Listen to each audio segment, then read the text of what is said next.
This is the Sri Ramana Maharshi satsang, a time to listen, reflect, and deeply meditate.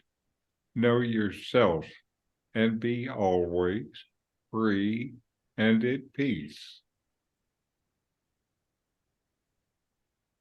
Welcome. I'm Richard Clarke, hosting this satsang. I'm not a guru or a teacher. Like you, I love the teaching and just want to share it. And now I'm reviewing and commenting on the book Talks with Sri Ramana Maharshi. And this week we'll be covering talk 110. Let me get it up on screen.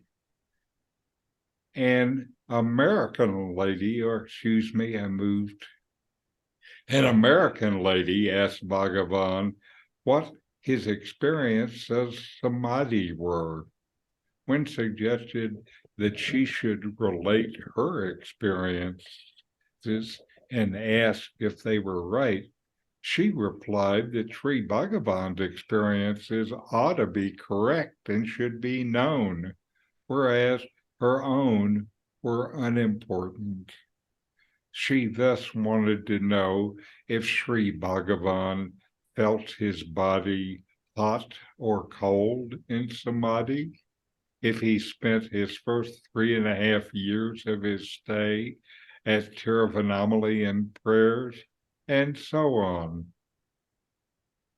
The Maharshi responded, Samadhi transcends mind and speech and cannot be described. For example, the deep slumber cannot be described. Samadhi state can still less be explained. She says, but I know that I am unconscious in deep sleep. Maharshi says consciousness and unconsciousness are only modes of the mind. Samadhi transcends the mind. She says, still, you can say what it's like. And Maharshi says, you'll only know when you are in Samadhi.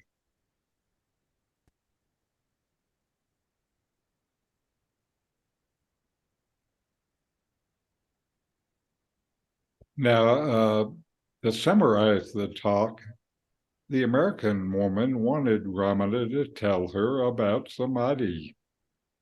Ramana says that it is beyond words, that it's not some object to be described in words, so he can't tell her. If you can't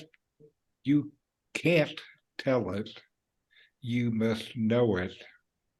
She needs to find out for herself from her own direct experience. So, the American lady asked Ramana about his experiences of Samadhi. Ramana considered Samadhi to be an important aspect of spiritual practice and a means to attain the ultimate state of self-realization. In Advaita Vedanta, the true nature of the self is seen as identical with Brahman, the one ultimate reality that underlies all consciousness and existence. This realization brings about liberation from the idea of birth and death, known as moksha or nirvana. Maharshi saw Samadhi as a means to attain this realization, but he also emphasized that it's not the final state. He called the final state Sahaja Samadhi, or the natural state. In his teachings, he emphasized the importance of self-inquiry, which involves questioning the nature of yourself and seeking to realize its true nature through direct experience. Through self-inquiry, Ramana taught that you can realize the true nature of yourself and attain self-realization. This brings a permanent sense of peace and liberation. Ramana saw Samadhi as an important element of spiritual practice, but he also emphasized that what is most important is realizing the true nature of the self. Self-inquiry is the practice he usually recommended. The final state of self-realization is the goal of spiritual practice as taught by Ramana and in Advaita Vedanta. She also asked questions like whether he feels hot or cold in Samadhi, and if he spent the first 3.5 years of his stay in Tiruvannamalai in prayers. She wants to know what it's like.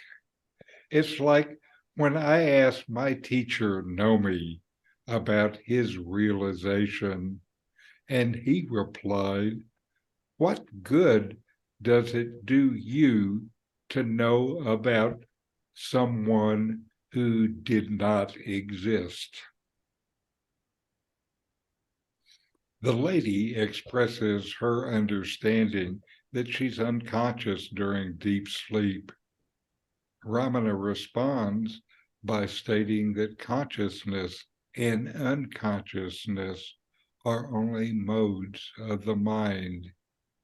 He then points out that Samadhi, which is a state of profound meditative absorption, transcends the mind altogether. Samadhi transcends mind and speech, and so cannot be described. He says that while deep sleep cannot be described, that Samadhi is even more indescribable. The lady persists by asking Maharshi what Samadhi is like. But Maharshi suggests that the experience can only be known firsthand in the actual state of Samadhi. The implication is that any verbal description or mental concept of Samadhi, which comes from the limited perspective of the dualistic mind, would fall short of capturing its true nature. Samadhi, being a state of pure consciousness, can only be directly realized through the dissolution of the mental limitations that obscure it. This exchange highlights the central teaching of Advaita Vedanta that the ultimate reality, the self, or Brahman, is not an object of knowledge to be grasped by the intellect or the senses, but rather it is the very essence of the consciousness that is doing the knowing. To know the self, one must go beyond the limitations of the mind and directly experience the pure awareness that underlies all mental activity. In this dialogue, Maharshi emphasizes the importance of direct experience over conceptual understanding. He points out that Samadhi is not something that can be described or explained in words. Instead, it's a state of pure consciousness that transcends the limitations of the mind and can only be realized through direct experience. The path of Advaita Vedanta involves a systematic dismantling of the illusions and misconceptions and misidentifications that we have about ourselves and the world around us. Through inquiry and meditation, we come to realize our true nature as pure consciousness, free from all limitations and dualities. This dialogue highlights the limitation of language in the mind when it comes to describing spiritual experiences like Samadhi. Ramana emphasizes that such experiences are beyond words and concepts and can only be truly understood through direct experience. Perhaps there's another reason too, an answer, even the kind of limited answer that can be given in words, might quench the thirst for knowledge. This can, in turn, lessen a person's own internal search. And since self-knowledge is the means by which realization is found, anything that reduces your search for this knowledge gets in the way of the search. So, what is Samadhi? It is untellable. You have to find out for yourself. So inquire, know yourself, and be always happy. And now a discourse from Nome, knowledge of yourself.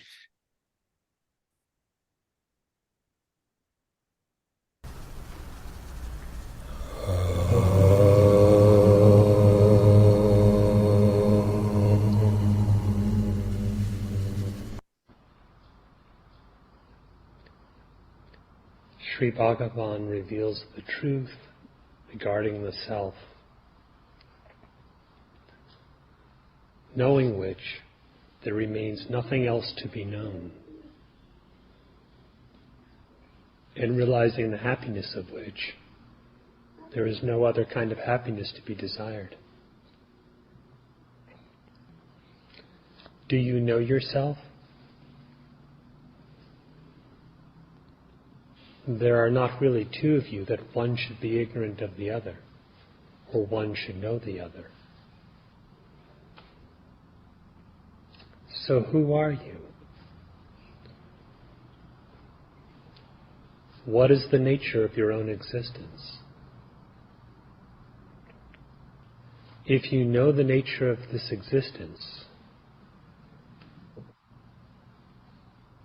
then what you know is what you are. And it is that, Brahman, apart from which there is no other kind of existence, no other kind of self. Abandon the tendency to misidentify with the body or with the mind, and inquire deeply into what is it that is referred to as I in yourself.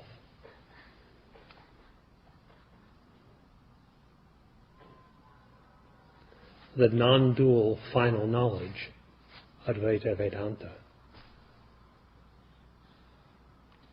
is concerned entirely with the reality of the self itself. This is not a topic for objective study.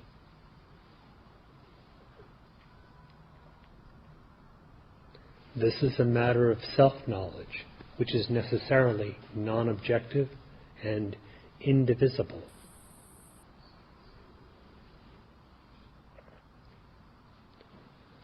What is it in you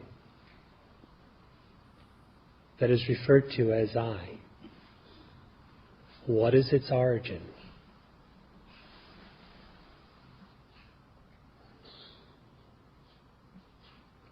Relinquishing the wrong identification with the body and any bodily attribute and activity, what remains of your existence?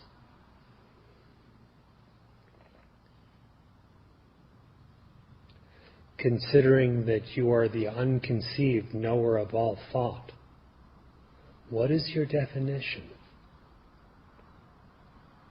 What remains? Unperceived, unconceived, yet you exist, endowed with an innate knowledge of existence. At this sense-transcendent, thought-transcendent depth, the self ought to be known. What can you use to determine the nature of your own self? Not your senses, not your thinking. For these are all objective to you. Transient illusions, not the reality of being.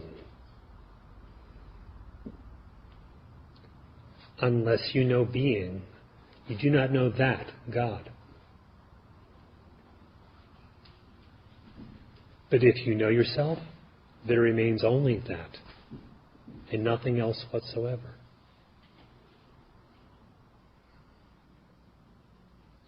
Is not the significance of the Maharshi's silence, the silence of Dakshinamurti and such, the perpetual, self-luminous self-revelation that is innate regarding the truth of the self?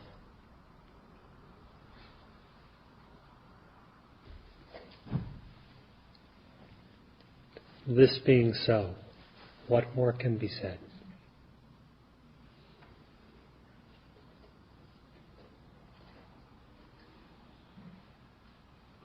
Whatever is taught is merely repetition or reiteration of that same silence.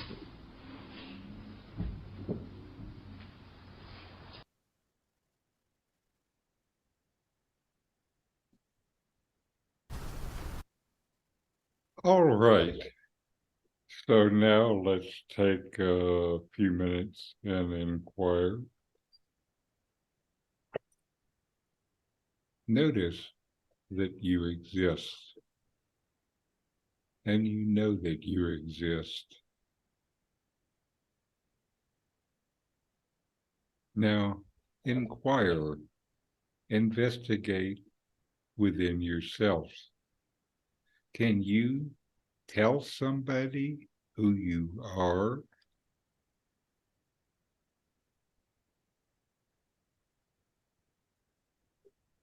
Can you express your being in words?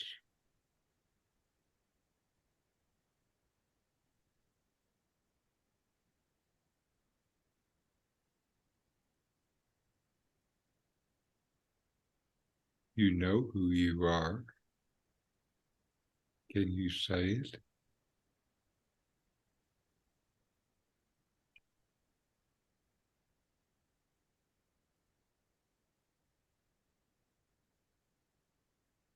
You are who you are, whether you can tell it or not. What else could you be?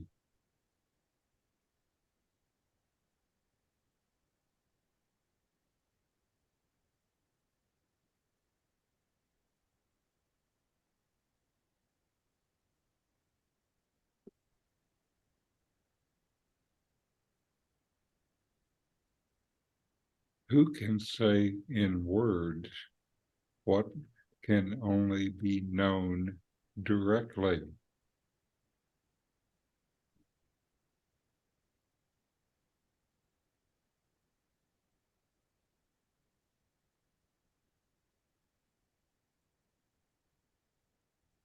You know. Can you tell it?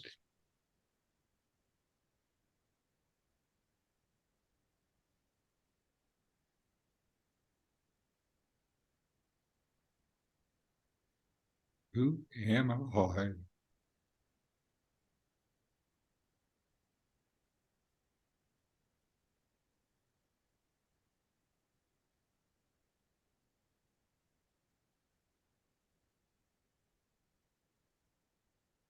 What is the nature of my existence?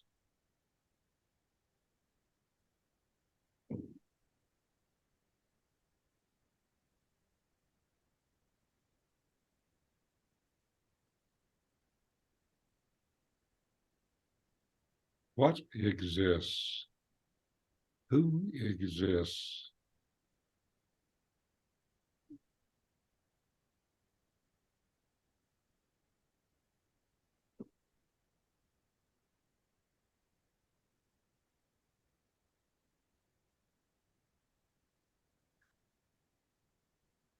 What is real is always. What is always within you?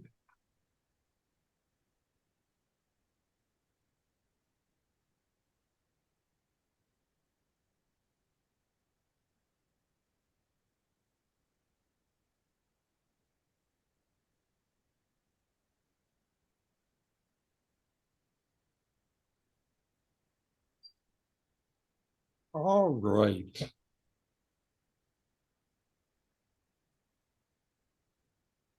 And let's close with our chant.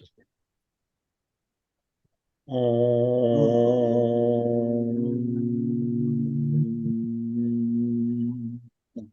Shanti, Shanti, Shanti. Shanti. Om. Peace, Peace, peace, peace, peace. peace.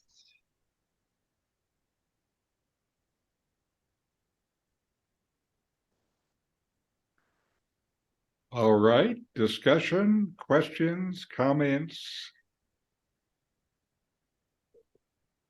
Well, you can't tell someone who you are. It's impossible. You can tell someone who you aren't, Yes, yes. but to get it to who you are, you would have to cover everything that you aren't, which is impossible also. Uh-huh. So, we talk about, I was thinking about with Richard with about death, and we talk about things here that nobody else talks about. Yes. And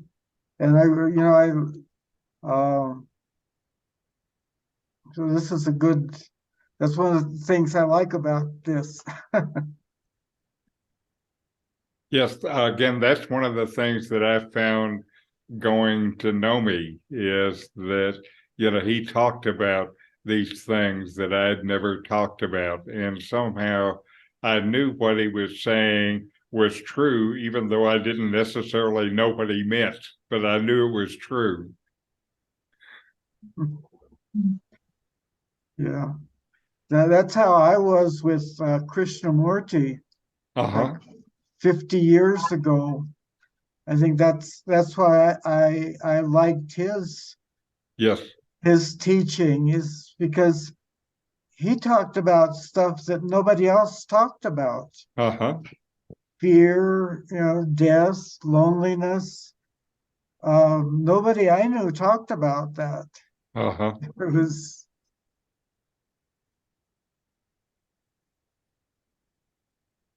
And I think it's important. Those are all, genuine, real elements of our life. And if we can't talk about them, then how are we ever going to figure out how to deal with this stuff?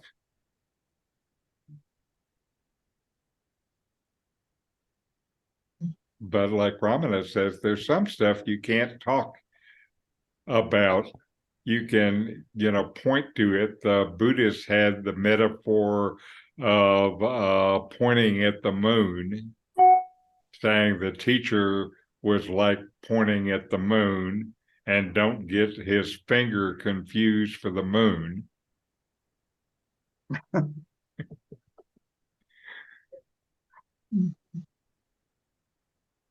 Also, now I really appreciate what Nome told me years ago, which is, what good does it know me to hear stories about somebody who didn't exist? at the, meaning his kind of pre-enlightenment Nome personality. And at the time, I was a little put off by it because I was asking him because I wanted to know what the story was. Just like the lady in talking to Ramana. Can't you tell me?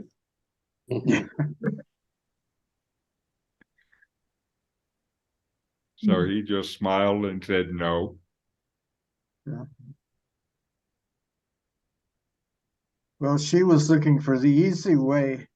Oh, I know. So was I. If they can just tell you what they feel, then That's then right. you're going to feel it too. That's right.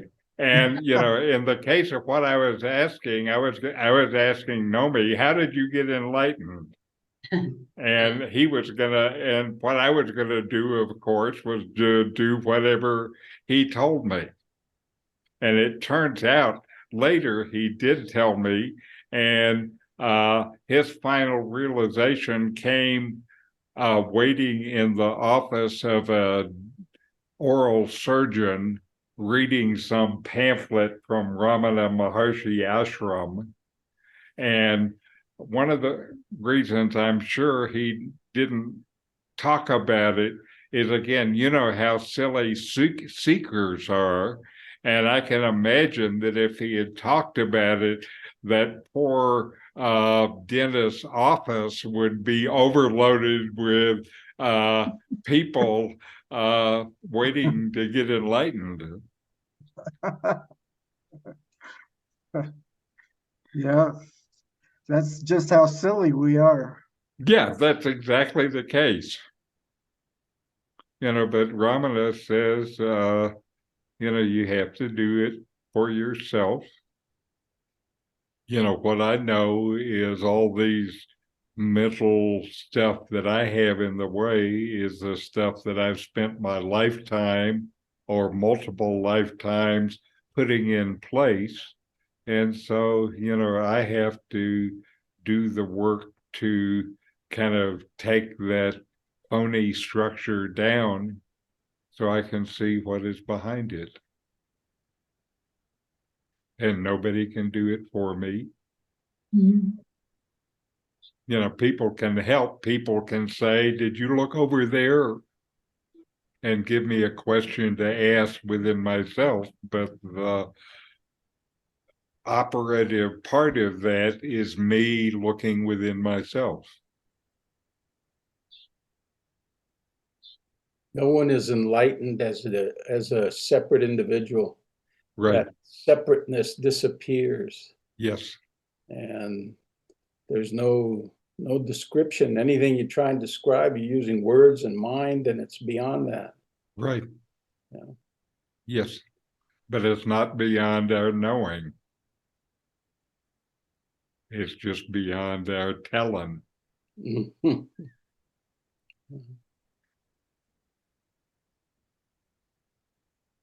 And when Doug says you can only tell what you're not, it reminds me of Nisargadatta Maharaj that used to say, not this, not this, not Yes. this.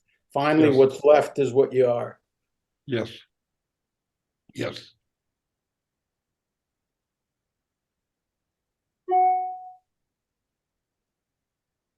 Well, all right. I think this is another good session. Thank you for coming together again in satsang. It's wonderful. And Thank you. I'll miss you next week. I'll be traveling, but okay, we'll heart miss with you too. Okay, namaste. Namaste. Namaste. Thank Namaste. you. Thanks for watching. If you enjoyed this Ramana Maharshi video, subscribe, like, and send me a comment.